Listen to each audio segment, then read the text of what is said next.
Soy Fernando Díaz Villanueva. Hoy es 20 de junio de 2020 y esto es La Contracrónica.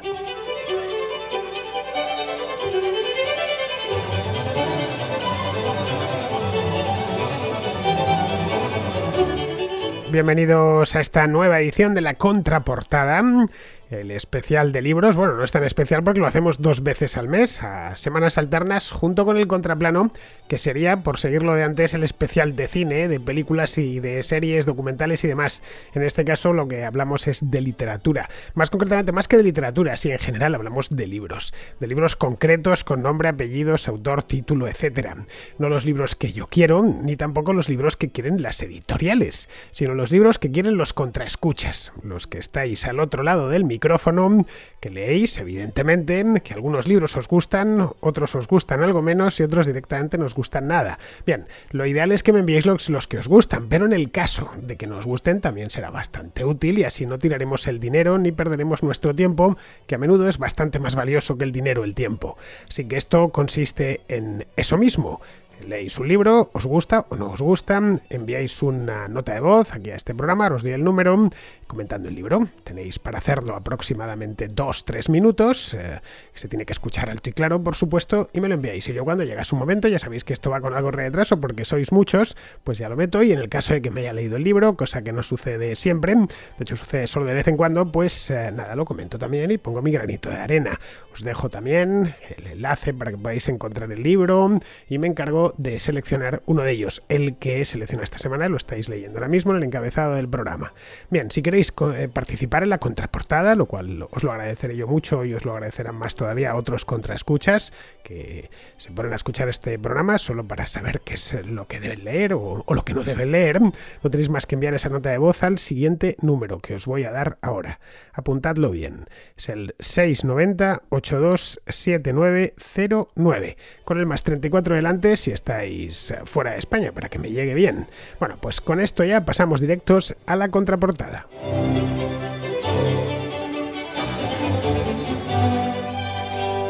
Empezamos la contraportada de hoy con Agustín, que nos trae una novela estadounidense contemporánea, de hecho bastante contemporánea, de este mismo siglo. Hola a todos, hoy traigo una novela de Ron Rush del 2002 titulada Un pie en el paraíso. Es la primera novela de su autor que yo creo que va para clásico del siglo XXI. Es un relato policial lleno de intriga, absorbente y a la vez una historia intimista de unos personajes atrapados en un entorno rural asfixiante del sur de Estados Unidos con sus dramas vitales y sus anhelos ocultos. La historia es a partir de la desaparición de un personaje conflictivo del pueblo y el sheriff investiga en el entorno y sospechando un asesinato busca el cadáver que no acaba de aparecer.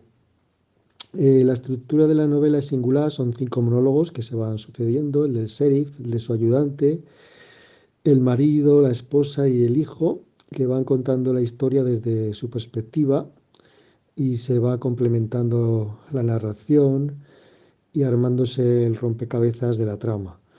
Bueno, aunque la novela tiene un lado triste, nostálgico y toca temas profundos como la culpa, las relaciones familiares, el arraigo a la tierra, el amor, la maternidad, la lectura no es pesada, se hace fácil, es una prosa intensa que mantiene muy bien el suspense, dosificando la información y a la vez una prosa lírica sensible que llega bien al interior de los personajes. Estos son magníficos, complejos, muy bien retratados psicológicamente, en un ambiente espectacular del sur profundo estadounidense. La recomiendo. Saludos de Agustín a todos los amantes de la buena lectura. Hasta pronto. Muchas gracias, Agustín. No he leído esta novela de Ron Rash, así que nada puedo aportar al respecto. Me alegro de que te haya gustado y la verdad es que me ha parecido que les he hecho una muy buena crítica. Rash es un novelista muy famoso, no he leído la novela, tampoco he leído nada de él, pero vamos, sí que le conozco porque es un superventas, figura siempre entre los más leídos y por lo tanto pues entre los más vendidos. Yo no he leído nada de este hombre, tampoco es que tenga muchos libros donde elegir, no es un tipo muy prolífico, sabía que tenía pocos, he ido a mirar y solo ha escrito 7 novelas en toda su carrera, que ya es lo suficientemente larga como para haber escrito unas cuantas más. Pero bueno, no es nada malo eso, ¿eh? Simplemente es que cada novela le lleva tiempo. Él además de novelista es poeta y ha escrito relatos cortos y bueno, como vende, pues no necesita estar escribiendo, sacando un libro cada 6 meses, que por otro lado pues es bastante difícil para un novelista. Bueno, este libro que nos recomienda Agustín, que es Un pie en el paraíso, es de hecho su primera ópera prima novelística, la primera que escribió. Pero bueno, eso no le ha convertido, el hecho de escribir pocos libros, convertirse en una estrella. Lo que sí he visto es una película, no de este hombre, pero sí de una historia basada en una de sus novelas. Una película de hace unos años, basada en una novela de este hombre, cuyo título es Serena. No sé si la habéis visto. No ha pasado por el contraplano, eso sí. La película también se titula así, se titula Serena. La actriz protagonista es Jennifer Lawrence y si os soy sinceros, casi lo único que se salva de la película. Y no ya porque sea guapa, que Jennifer Lawrence es guapísima, sino porque además es una actriz como la copa de un pino. La verdad es que la película en sí me pareció muy floja, no sé, quizá la novela sea mejor, no lo he comprobado. La película en definitiva, que no le salió bien. Está ambientada en Carolina del Norte, en los Apalaches, como creo que ambienta casi todas sus historias este hombre, Rush, porque él es de allí, creo que nació allí, y bueno, pues es un ambiente que conoce bien, y está ambientada también la que nos recomienda Agustín, está un pie en el paraíso. Bien, ahí os dejo la novela, la tenéis en papel, por supuesto, y también en Kindle. En español lo publica una editorial grande, la editorial Siruela. Bien, vamos a continuar, vamos con Alberto, que nos trae otra novela, esta vez histórica. Buenas, quería, bueno, antes de todo felicitarte por el programa que haces, y más por la sección de la contraportada, que suele ser magnífica. Está muy bien. Bueno, os quería recomendar un libro para esta sección. A mí me encanta la novela histórica, ambientado en la Edad Media, en la Alta Edad Media, también en la Baja, pero sobre todo en la época romana. Me encanta la época romana. Navegando por internet, pues me encontré con una imagen que es la única que se tiene de dos gladiadoras, mujeres de esa época romana, de la época Flavia, las gladiatis. Me picó la curiosidad, seguí navegando y me encontré con un libro que trata sobre ese mosaico. Es Gladiadora de Russell Wiffer. Bueno, me propuse leerlo por curiosidad. Suponía que sería el típico libro de gladiadores, como la serie Spartacus, cómo se entrenan, sus hábitos, la manera de combatir, algún combate épico. Pero bueno, sin embargo, leyendo poco a poco, me di cuenta de que era diferente el libro. Trata de una sacerdotisa de la fiera Esparta que fue capturada y fue llevada a una ludus romana después de un naufragio, fue vendida como esclava y bueno, se puede leer cómo fue su vida a partir de ahora, pero de una manera muy, muy real y muy cruda. No os, no os cuento el libro, porque, bueno, pero os puedo decir que las últimas páginas del libro hablan sobre ese mosaico famoso. Posiblemente la secuencia de una pelea de gladiadoras mejor contada que nunca he leído, de gladiadores. De esa secuencia que acaba y te quedas pues con la boca abierta y lo vuelves a releer inmediatamente. Pocas veces me ha pasado, ¿eh? Hasta un grito de ánimo me salió en algún momento. Imaginaos cómo estaba metido en la lectura. Si os gusta la novela histórica, os lo recomiendo. Esta para mí está por encima de obras maestras, como de la época romana, como las trilogías de Posteguillo, que ya es mucho decir, ¿eh? De Escipión el Africanus, o la trilogía de Trajano, o la de Julia. Está muy bien. Sin embargo, hay una pega ahí que me mató. Russell escribió una segunda parte que se llama Roma Victrix y una tercera que se llama Imperatrix, con la misma protagonista, pero no ha sido traducido al español. Si alguien sabe cómo conseguirlo, pues os lo agradecería muchísimo. Enhorabuena por el programa. Pues mira, Alberto, la anterior novela la conocía pero no la había leído. Esta es que directamente ni sabía de su existencia. Se llama Gladiadora. Es de hace ya unos años, de 2010. He tenido que ir a buscarla porque no sabía que siquiera que se había escrito. Es de un autor llamado Russell Whitfield. De Russell, como lo pronunciaríamos nosotros, lo que se lee Russell, bueno, se lee Russell Whitfield. Bueno, lo buscáis. La novela en sí se llama Gladiadora y es del año 2010. Y la protagonista, según veo, es un personaje un tanto peculiar. Bueno, como reza el título, es una gladiadora. Muchos os preguntaréis, ¿pero gladiadoras no hubo? Pues, a ver, hubo, pero muy pocas. Básicamente era una rareza las gladiadoras. Se las conocía como gladiatrix, a la que se dedicaba al oficio gladiatorio, y no debieron ser muchas porque apenas nos han llegado noticias de ellas. Alguna noticia sí que nos ha llegado, pero no muchas. El oficio de gladiador era muy duro, no hace falta que os lo diga, ya os lo podéis imaginar, y aunque la habilidad contaba bastante, un gladiador no era cualquier cosa y necesitaba ser un tipo habilidoso, si no le mataban rápido. Al final, la fuerza física pues era algo fundamental si uno quería prosperar como gladiador y subsistir y demás. Por eso se dedicaban a ello básicamente los hombres, aunque hubiese algunas mujeres en este tema.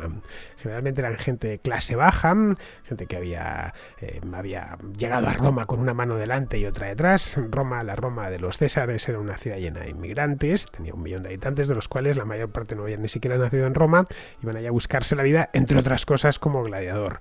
Era un oficio muy arriesgado, te podían matar, y de hecho a muchos les mataban, pero vamos, se jugaban esta gente de pobre, o muchas veces que vivía pues en el mismo límite de la subsistencia.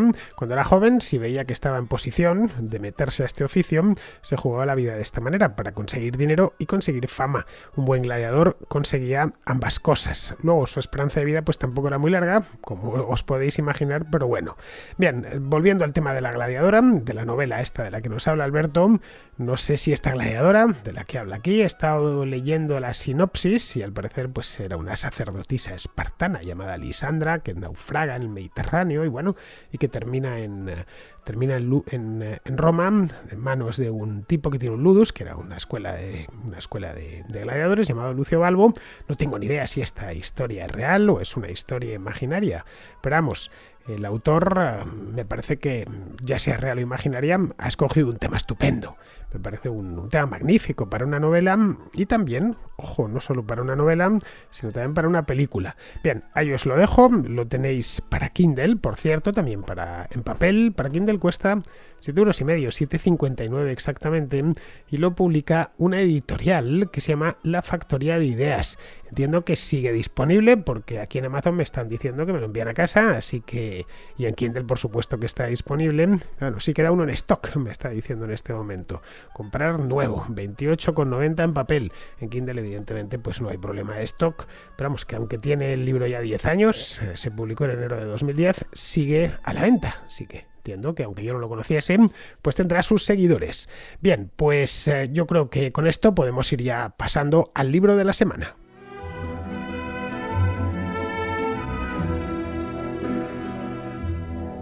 Hemos hecho un bloque un poquito más breve de lo habitual porque el libro que traigo ahora sabía que me iba a enrollar y es muy probable que me enrolle, así voy a intentar no hacerlo, pero bueno, es un libro que leí hace poco, hace unos meses solo, y que tengo bastante fresco. Este libro nos lo cuenta Martín, nos trae un ensayo magnífico de Anne Applebaum. Y el libro que vengo a recomendar para vuestras mercedes de la contraportada se llama Hambruna Roja, de Anne Applebaum. El libro trata, bueno, obviamente el término de hambruna roja es por Holodomor. En especial se centra en la parte de Ucrania, aunque luego después menciona las otras partes en las que afectó la hambruna, como Kazajstán y Rusia. Y bueno, al principio te ponen un contexto histórico de Ucrania, que básicamente desde finales de la Primera Guerra Mundial en 1917 hasta aproximadamente 1921-1922, la historia de Ucrania es un caos con mayúsculas. Y los que lean el libro me entenderán. Y bueno, luego después te trata las distintas hambrunas que hubo a lo largo de ese periodo, hasta 1932 y 1933, que es donde se produce el verdadero Holodomor. y de luego de las consecuencias políticas y económicas de eso en la Unión Soviética y en especial en la en la República Socialista Soviética de Ucrania. Es un libro bastante riguroso, con una gran cantidad de fuentes, muchos testimonios orales. Las fotografías están bastante bien distribuidas, o sea, no faltan muchas fotografías para ver. Y luego después también es muy corto, ¿vale? O sea, parece un tocho de libro, parece bastante grande, pero eso es porque se le ha añadido la bibliografía que podéis ver. Así que muchas gracias, un saludo, el libro se llama La Hambruna Roja y hasta luego. Como os decía, este libro que nos trae Martín es muy bueno, es buenísimo, es también reciente, es un libro que salió al mercado en España el año pasado, en Estados Unidos y en el mundo anglosajón creo que salió hace 2 años, en 2018, pero vamos, en España es justo hace un año, no sé, salió a principios de 2019. Es un libro que la verdad yo tenía muchas ganas de leer desde que había salido ya en inglés, es más, hice bien en esperarme, en cuanto lo vi que salía en inglés dije esto seguro que Debate lo traduce y efectivamente unos meses más tarde ya lo tenía en español y me lo pude comprar. Vamos, ya está, ya os lo he dicho, lo tiene la editorial Debate por si queréis buscarlo por editorial. Bien, Anne Applebaum es una historiadora estadounidense, también es periodista, está especializada en la historia del comunismo, tiene varios libros sobre este tema, todos muy solventes, un par de ellos directamente espectaculares, traducidos ambos al español, estos dos. Uno es Gulag, una historia del Gulag, magnífico, este se llevó el Pulitzer en su momento. Y el otro es El telón de acero, bastante más reciente. Gulag es de hace ya unos cuantos años, más de 15 tranquilamente, puede ser del año 2004 o 2005 como mucho, ¿eh? Yo lo leí hace ya bastante tiempo, de hecho Gulag es un libro que tengo como consulta. Una vez lo leí de un tirón y luego he seguido leyendo trozos a lo largo de los últimos 15 años. Es un libro de consulta bastante. Cuando escribí la historia criminal del comunismo, la verdad es que me sirvió bastante porque sobre todo me dio muchas fuentes. Luego está El telón de acero, que es posterior, es del año 2012 y es una historia de la Europa del Este durante la época del telón de acero. También está muy bien. El que nos habla Martín, que es Hambruna Roja, es el último que ha escrito, por lo menos que yo sepa. No sé si habrá sacado otro en inglés, pero vamos, si lo ha hecho, debe ser un libro que pasa desapercibido, cosa que dudo bastante. Bien, este libro se anunció primero se publicó primero en inglés, fue un auténtico éxito de ventas. No sé si le hicieron libro de la semana en el Washington del mes, en el Washington Post o en el New York Times o algo así, porque la autora ya traía. Ella escribe en el Washington Post de todas maneras, además de en otras revistas y en otros medios de Estados Unidos. Ella está casada con un polaco, de ahí que aparte de hablar polaco, pues lo que es la Europa del Este lo conoce bastante bien, pero bueno, eso no significa nada. Te puedes casar con un polaco y no tener ni idea de la Europa del Este. En este caso, Applebaum, pues la verdad es que se lo ha estudiado muy bien. Bien, el libro del que nos habla también Martin, en cierto modo, él no es ucraniano, es español, pero es hijo de ucranianos y por lo tanto le toca más directamente. Bien, es un libro que si os interesa esto lo tenéis que leer, así os lo digo, sin más. El libro no trata como podría darse el caso por a través del título, ¿no? Es decir, bueno, Hambruna Roja, esto nos va a hablar de las sucesivas hambrunas que desataron los gobiernos comunistas por el mundo a lo largo, pues en distintos países, porque allá donde hubo gobiernos comunistas siempre hubo hambre, en mayor o en menor medida. En algunos casos, como el caso que trata Anne Applebaum en este libro, o la de Etiopía, de la gran hambruna de Etiopía de los años 80, el gran salto adelante de Mao Zedong. Bueno, ahí hay otro libro que ya pasó por aquí, La gran hambruna de la China de Mao, de Die Kötter, que lo trajisteis, no me acuerdo cuándo, pero era cosa un par de años, que también está muy bien. Esto es de Frank Die Kötter. Bueno, la cosa es que este no habla de las hambrunas en general en los regímenes rojos o socialistas, sino de una hambruna en concreto, la de Ucrania de los años 30, de principios de los años 30, conocida allí como el Holodomor. El subtítulo del libro lo indica ya con toda su crudeza. Si miráis en la portada, echáis un vistazo a la portada, veréis que pone Hambruna Roja y debajo la guerra de Stalin contra Ucrania. Es un episodio muy desconocido en Occidente, bueno, para los aficionados a la historia del siglo XX menos, pero para la población en general. Pero vamos, que en términos numéricos, digámoslo así, de víctimas mortales, está muy cerca del Holocausto judío de la Segunda Guerra Mundial. Entre el año 1931 y 1933, Stalin y los líderes soviéticos del Kremlin, los bolcheviques, vamos, desataron de manera deliberada, además, una hambruna en Ucrania, pero una hambruna tremenda, a resultas de la cual murieron aproximadamente unos 5 millones de personas. La mayor parte, unos 4 millones, eran ucranianos. Bien, como veis, si hablamos de los 6 millones de judíos muertos en el Holocausto, bueno, pues tenemos a los 5 millones de rusos y ucranianos y otras minorías que murieron, pero básicamente ucranianos, durante el Holodomor a principios de los años 30, muy poco tiempo además, en solo un par de años. Bien, esa es la razón por la cual en Ucrania es muy conocido. El Holodomor se tiene como algo muy presente, se conmemora el episodio como lo que es, caray, como una gran tragedia nacional. De hecho, hice un contracorte hace un tiempo, ahora cosa de un par de años, precisamente sobre esto del Holodomor. Lo digo por si los que seáis patronos o fans lo podéis escuchar porque lo tenéis en el archivo. Bien, lo que hace Applebaum en este libro, que ya os digo, lo tengo muy fresco porque lo leí el año pasado, Applebaum trata la hambruna con un gran detalle, con mucha minuciosidad, escarbando en fuentes de distintos tipos, desde por supuesto los archivos oficiales, tanto los archivos ucranianos como los archivos soviéticos. Los archivos soviéticos se abrieron en los años 90 y luego parcialmente se volvieron a cerrar, pero en ese periodo que estuvieron abiertos, eso permitió que muchos historiadores, sobre todo occidentales, pero también rusos, sacasen toda la información que pudieron, de la que todavía se están nutriendo los investigadores. También Applebaum aquí se vale de relatos de los supervivientes que se habían hecho. Pensad que de la hambruna a Ucrania han pasado 90 años, es decir, apenas queda gente con vida, pero después de la caída de la Unión Soviética sí quedaba gente con vida, en los años 90. En aquel entonces pues habían pasado 20 años menos y por lo tanto quedaba gente que había pasado aquello de niño, siendo muy jovencito y que todavía lo recordaba. Pero bueno, aparte de eso, va más allá. Esta hambruna la pone en perspectiva. Ella es una muy buena historiadora y la pone en perspectiva como el punto álgido de una guerra contra la propia Ucrania, que había empezado mucho antes, muchísimo antes, bueno, tan antes como en los tiempos de los zares, y que eran muy sensibles a... No existía un movimiento independentista ucraniano digno de ser considerado en tiempos de los zares, pero sí había independentistas ucranianos y gente, bueno, que no era independentista, que estaba bien dentro del imperio de los zares, pero quería que se enseñase ucraniano en las escuelas, o que, bueno, que se hiciese algo tan simple como un diccionario ucraniano ruso, que no existía. Bueno, esta guerra que empezó con los zares, ya digo, de manera mucho más suave, continuó con los bolcheviques ya en el poder después de la guerra civil. Tanto Lenin como Stalin persiguieron con saña la cultura y el idioma ucraniano, que a los españoles o a los hispanos nos puede parecer igual que el ruso, pero no es igual que el ruso. Bueno, escriben con el mismo alfabeto, el cirílico, y hasta incluso si les oímos hablar nos parece ruso, pero no lo es de ninguna manera. Bueno, la cosa es que ellos los consideraban antirrevolucionarios de la misma manera que los zares lo habían considerado antirrusos. Así que, ¿qué hicieron? Pues matar de hambre al pueblo, porque sí, porque fue deliberado, ya digo, no fue una cosa que saliese de esa manera, lamentablemente, ¿no?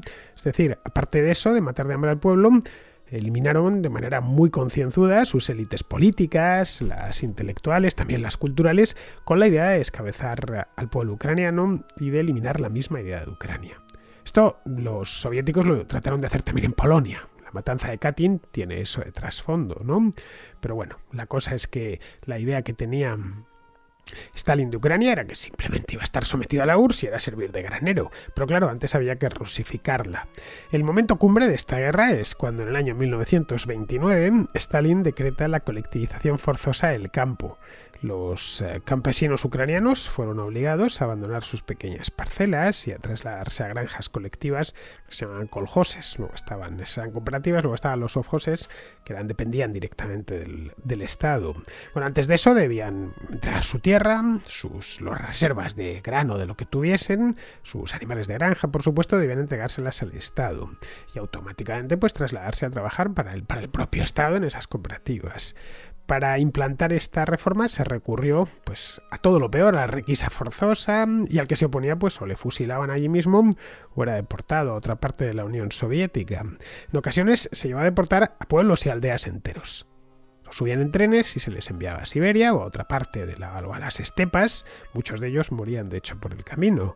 En Ucrania, entre tanto, pues quedaban miles de hectáreas sin sembrar, mientras el Estado confiscaba grano para poder venderlo en el extranjero y así proveerse de divisas. El Estado soviético en el año 29-30 estaba muy escaso de divisas y no tenía más modo de procurárselas que vender trigo en el extranjero. Y fue en ese momento cuando empezó la hambruna. Los primeros en morir, como en todas las hambrunas, fueron los más débiles, los ancianos y los niños. En algunos lugares, de hecho, no quedaba ya gente para enterrarlos porque o se habían muerto o estaban tan débiles que no podían enterrar a otros y los cadáveres aparecían desperdigados por mitad de la calle o en las cunetas de las carreteras. No hay mucha fotografía, no está tan bien documentado como el Holocausto nazi, pero sí que hay algunas por ahí. La verdad es que ponen los pelos de punta. Se dieron incluso en la Ucrania del Holodomor se dieron casos de canibalismo. Vamos, aquello fue un desastre absoluto, en términos humanos, en términos económicos y en términos sociales. Pero en cambio fue un triunfo político para Stalin, que consiguió someter Ucrania, al menos hasta la irrupción de los alemanes en el año 1941, que en muchos lugares, y esto no es extraño, fueron recibidos con flores, como auténticos salvadores. Los alemanes pronto demostraron pues, que eran tan malvados como los bolcheviques y Ucrania padeció los rigores de la guerra, especialmente además una de las regiones de las repúblicas soviéticas que más lo padecieron, unas batallas míticas de la batalla de Kursk, por ejemplo, tuvo lugar en Ucrania durante un par de años. En definitiva, y no me quiero enrollar más, que ya lo he hecho, un gran libro de lectura imprescindible si os interesa la historia de la Unión Soviética o del comunismo. Es un libro muy bien escrito, es claro, es conciso. Applebaum con los años ha ido mejorando, como sucede con casi todos los escritores, carece de sesgos, eso es otra cosa importante, es decir, está atado a los hechos y ayuda bastante a explicar, se puede traer incluso al presente en cierta medida, la complicada relación entre Rusia y Ucrania, que a menudo nos cuesta tanto entender desde aquí, es decir, desde el mundo hispánico. Lo tenéis, por supuesto, en Kindle, lo tenéis también en papel, no es barato, eso sí, la edición Kindle la tengo delante, son 12,34 €. Si el tema os interesa, no lo dudéis, van a ser unos 12 € muy bien pagados. Leedlo. Bien, vamos ahora ya al último libro, vamos con Francisco de Chile, que nos trae un clásico de la literatura en español. Hola Fernando, antes que todo, gracias y felicidades por tus programas. La verdad es que todas las contras están muy bien y trato de escucharlas casi a diario.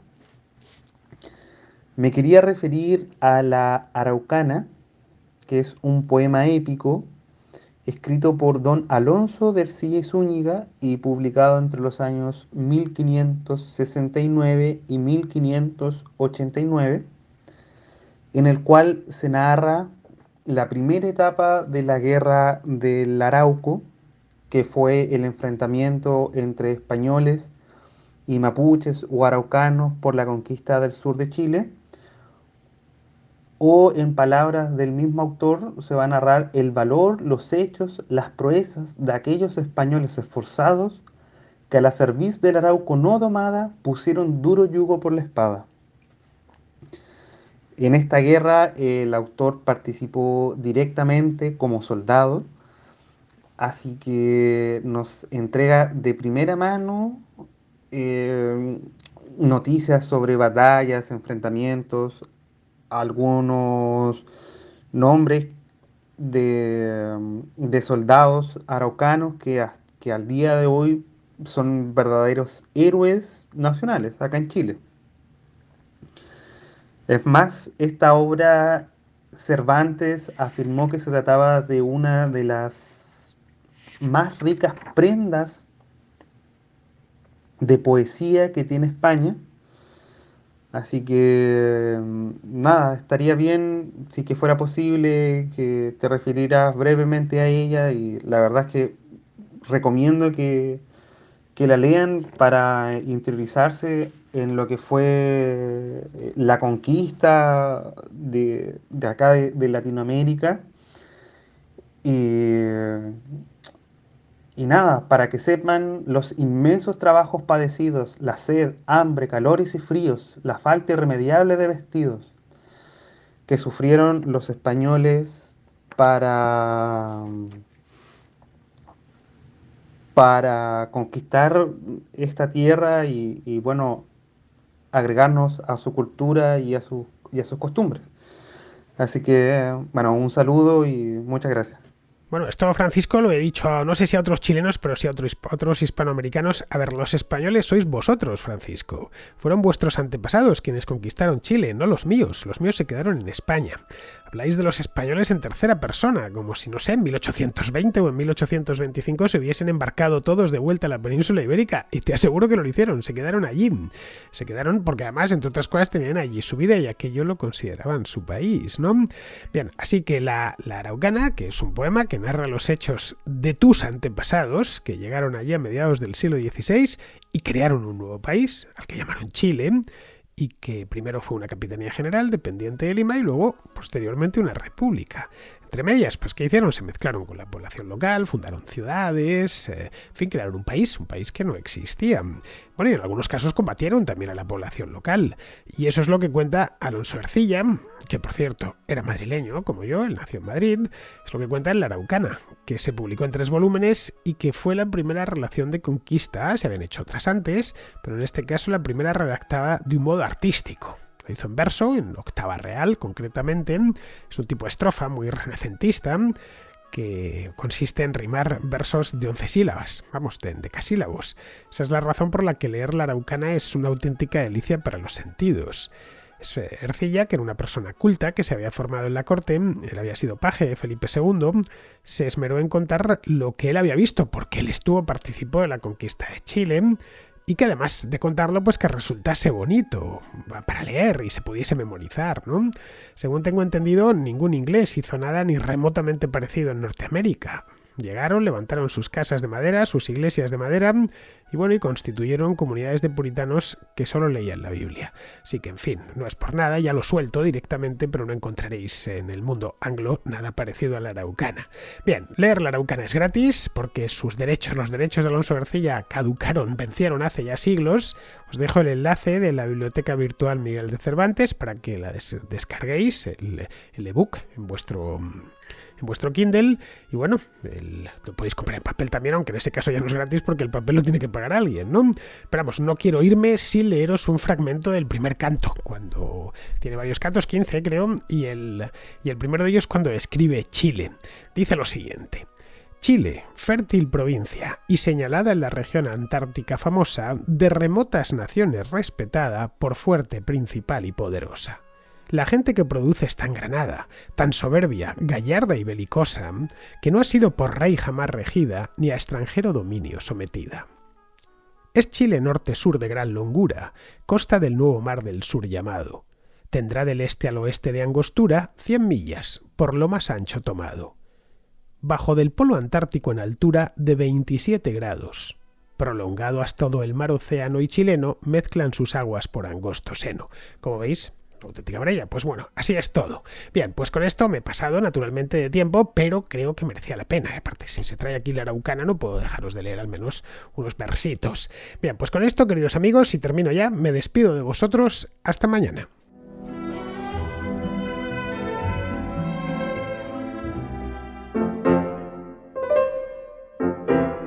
La contrahistoria es la historia que te contaron en la escuela, pero no como te la contaron en la escuela. Un espacio semanal de la mano de Fernando Díaz Villanueva. Todas las épocas, historia del arte, grandes batallas y grandes personajes.